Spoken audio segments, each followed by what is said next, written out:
tough act to follow, so thank you for that. And I'm very thankful to be here and to be honored as a fellow of Society of Medicine Psychology. It's a deep honor to me. I really appreciate it.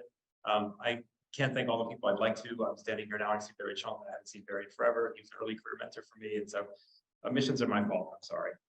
I also like to just acknowledge that an accomplishment like this only happens in a context of support and relationship, and I'd like to acknowledge the relationships I've had with many folks in this room, the support I've received from you, as well as from my family, my wife Jen, for their encouragement, support, for just generally putting up with me.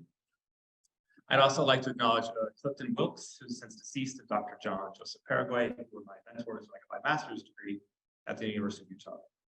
After that, one of the best decisions I made was to go to Boston College for my PhD in counseling psychology.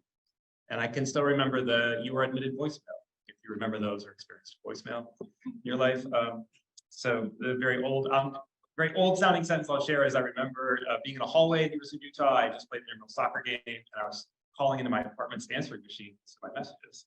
And I heard Maureen Kennedy's voice telling me that I was admitted to the doctoral program, and I had been moved up from the wait list, alternate list. And I just remember the feeling of excitement I had at the time, and what it then meant to go and work with Maureen and Elizabeth Sparks, Etienne Alderando, Mary Grayback, Lisa Goodman, Jim Mahalik, Suzanne Binglow, and many other people, along with my doctoral cohort, some of whom are here today as well. And in particular, I'd like to just single out my advisor, David Bluestein, is, and will have an impact on me this term. Key experiences in Boston are what led to the title of my talk, and I really wrestled with what I wanted to say, given the freedom we have.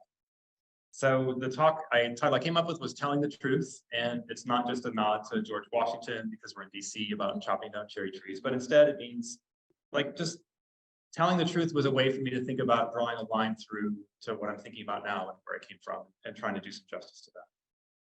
So at Boston College, our grad students were embedded in community-based internship experiences, and I spent a year at the Jeremiah Burke High School in Dorchester and a couple of years at the West Roxbury High School and Brighton High School as part of David Blustein's Tools for Tomorrow, or TFT intervention. And I spent like several hours per week at each school over the whole year. So my relationship with the kids in the school went from "who are you again" to some meaningful kind of connections and conversations I had with young people over the years. And the formal program elements of these programs, both Tools for Tomorrow and the other ones, had lots of standard things that are important that we should do: school engagement, resolving conflicts, choosing a career in the future, thinking about who you are and connecting that to the future. And that was the formal curriculum. And then there was this really informal curriculum that I was really picking up on too, which was very formative. The informal curriculum was just the racial and other dynamics of the program. One of which was it was mostly white and affluent grad students from DC coming from the suburbs into schools that were serving mostly Black and brown communities and poor and working class kids. And so that's something that was a real hidden curriculum I picked up on, thought a lot about, and learned a lot from. I'd like to share a little about it. The teachers and the school staff we partnered with were really committed to the communities they served and their kids, and that was true for the BC-based partnerships as well. Where I really saw them struggle was telling the truth about racial, socioeconomic, gender, and their intersecting inequalities. Like I just really saw Black teachers, white teachers, grad students, many folks around, just really struggling to acknowledge the social conditions that kids were voicing and really wrestling with and wanting an adult to talk about with them.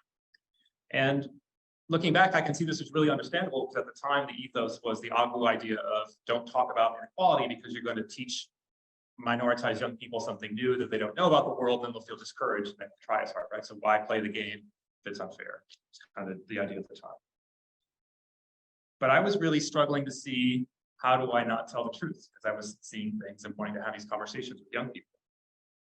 And I tried sometimes, but I don't know if I always did the best, but I do, looking back, feel like I gave it my best shot, trying to have conversations with kids about forms of inequality.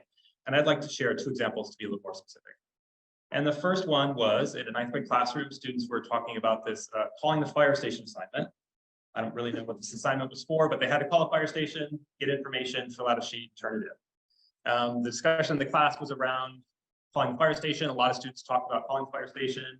Couldn't get through anybody. The firefighter they got mostly said, "Oh, let me call you back," never called back, just put on hold for long periods of time. Could never get it done.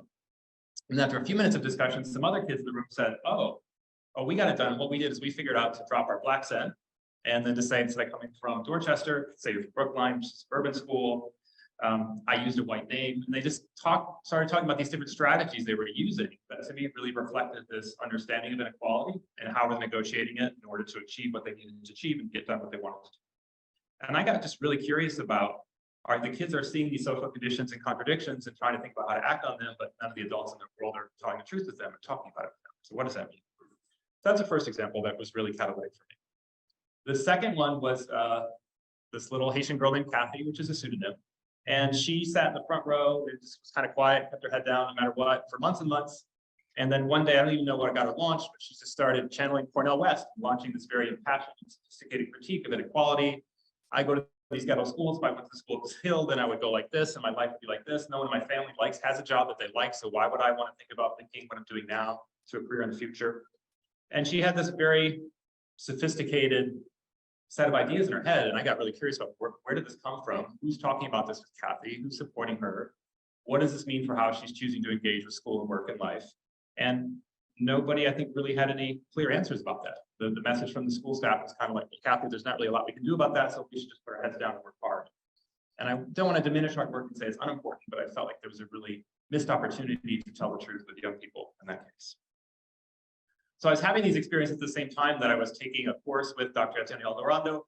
The formal title of the class was Principles of Short-Term Counseling. He instead just made it a critical psychology class. So we were meeting Ignacio Martin Moreau and Paulo Freire and other people. And the other context I was around was seeing Dr. Janet Helms tell the truth on many occasions. One of these occasions I can remember, an event at BC, a professor came up, got an award, he left the stage.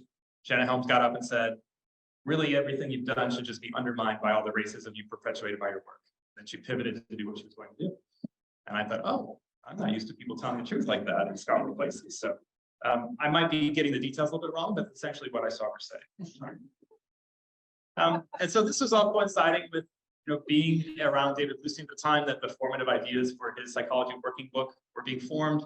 I was in classes with him and in his research group in his lab and also involved in TFT.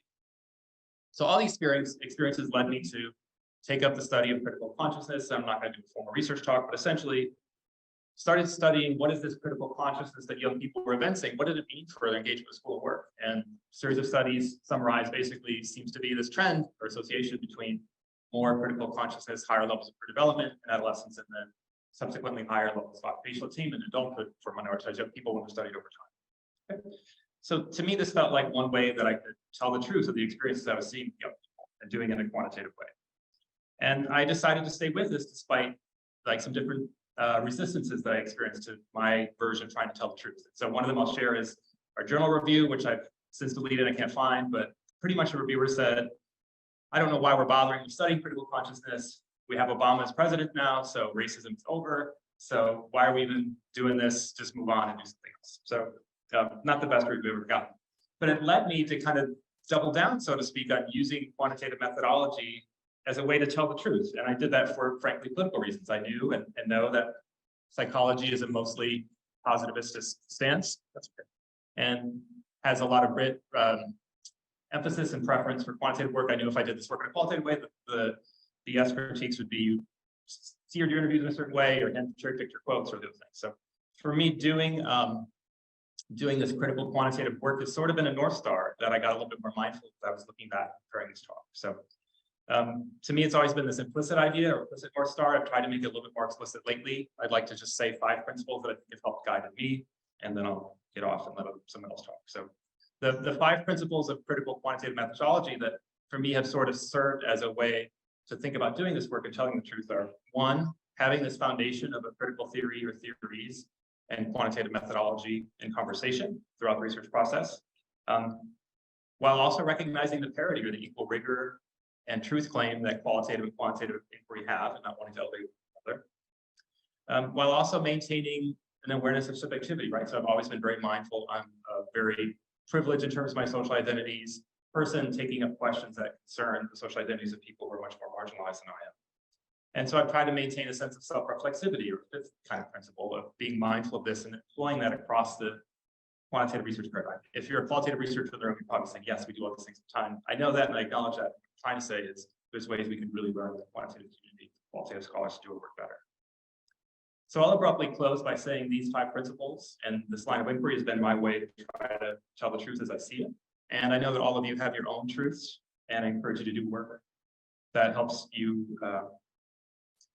garner the truth claims you'd like to garner and further the truths that you see for the communities you care about, the communities you represent. And in summary and closing, I'd like to just thank you all for your time, the letter writers for spending the time to write these letters, and the support that I've received in receiving this honor. Thank you.